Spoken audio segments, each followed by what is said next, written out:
Hello. Today I am exploring the topic of composting and its connection to thriving.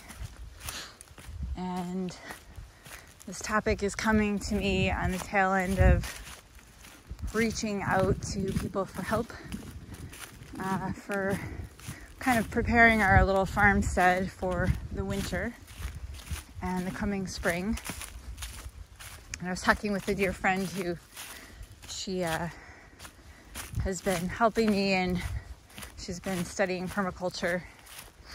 And we were just talking today about the idea that nothing is, nothing's bad. The weeds aren't bad. The overgrowth is not bad. All of the dead matter that is decaying and going back into the earth ultimately will become food and nutrition for whatever's to come next spring and summer, and in the months and years to come.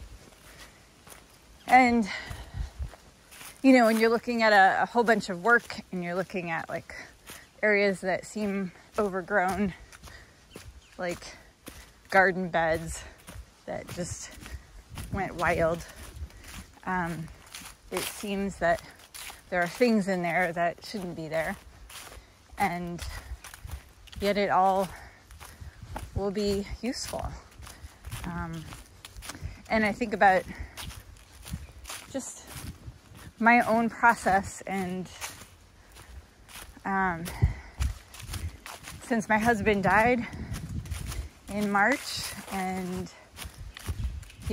over the coming months, or the months following that, it really became apparent to me the things about my own life that were dead to me, that were no longer alive, where I no longer felt like I was thriving or life was moving. And kind of one by one, I had to figure out a way to cut them from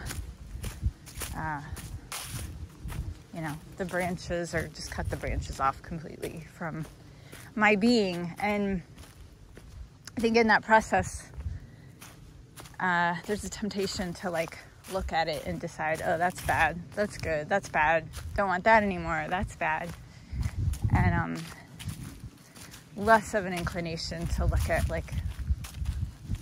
how are those parts of me that are no longer serving my present and future self and my family, how are those parts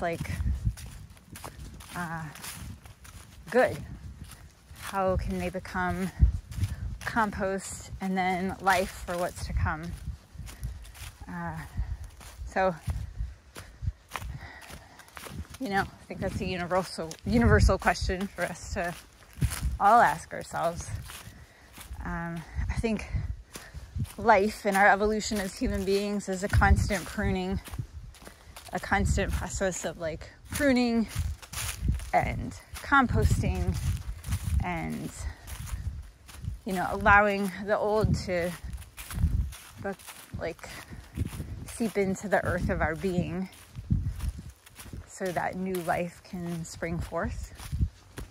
And I think from little on up, it's fairly clear, there's parts of us that are just us, and they're sort of unmistakable and undeniable to those around us who have known us, those who truly see and love us.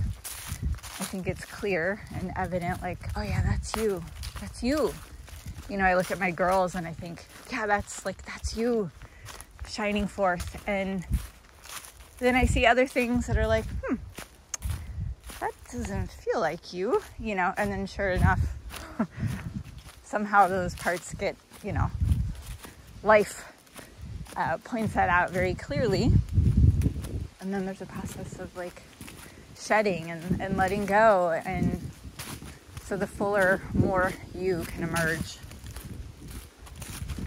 So that is what I'm exploring right now. And it's crazy because just a few days ago, the leaves that were on the floor of this forest were bright red and bright yellow, and just within a matter of days they're darkening and becoming more of, you know, the color of just like earth. And you know, spring is always a magical time of growth, and winter is a really incredible process of decay and you know, it's like the hidden side of transformation.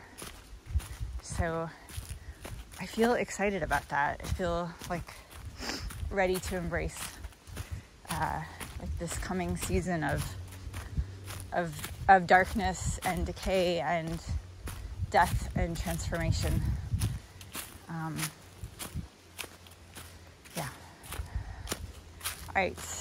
That's all I have to say for now. Thanks for listening. And as always, I just wish you peace wherever you are in the world.